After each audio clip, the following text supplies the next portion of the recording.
नमस्कार मित्रांनो, स्वागत आहे तुमचं आताच्या ब्रेकिंग न्यूजमध्ये। मित्रांनो, दिवाळीच्या तोंडावरती गावी जाणाऱ्या एसटी प्रवाशांसाठी एक मोठी बातमी हाती आली आहे।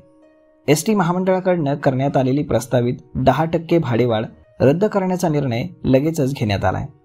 उपमुख्यमंत्री एकनाथ शिंदे यांच्या निर्देशानंतर परिवहन मंत्री प्रताप सरनाईक यांनी हा निर्णय घेतल्याचं समजतंय। मंगळवारी या भाडेवाढीची घोषणा करण्यात आली होती, तर त्याच्या दुसऱ्याच दिवशी ती भाडेवाढ रद्द देखील करण्यात आली।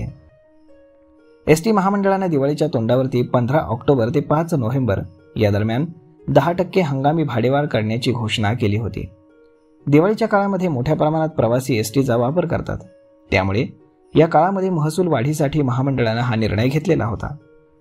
परंतु या निर्णयावरती सर्व स्तरातून नाराजी व्यक्त करण्यात येत होती आणि आता ही भाडेवाढच रद्द करण्यात आली आहे। दिवाळीसाठी करण्यात आलेली एसटीची भाडेवाढ तात्काळ रद्द करण्याच्या सूचना उपमुख्यमंत्री एकनाथ शिंदे यांनी दिल्या होत्या। महाराष्ट्रातील सध्याची पूर परिस्थिती लक्षात घेऊन ही भाडेवाढ रद्द करावी अशी सूचना एकनाथ शिंदेंनी सांगितली। त्यावरती प्रताप सरनाईक यांनी ही भाडेवाढ रद्द करण्याचे एसटी प्रशासनाला त्वरित आदेश दिले। दिवाळी सणासाठी एसटी बसनं प्रवास करणाऱ्यांची संख्या अगदी लाखोंच्या घरात आहे। सध्या 4 चाकी खाजगी वाहनं वाढली असली तरीही एसटीचा प्रवास मात्र सुरक्षित मानला जातो, त्यामुळेच एसटी प्रवासाला हे प्राधान्य दिलं जातं।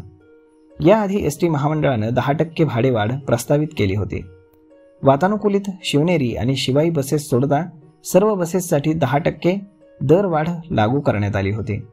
त्यामुळे अगदी गावखेड्यापासून ते रातराणीपर्यंत लांब पल्ल्याच्या गाड्यांनी प्रवास करणाऱ्या सर्वच प्रवाशांना या भाडेवाढीचा फटका बसणार होता।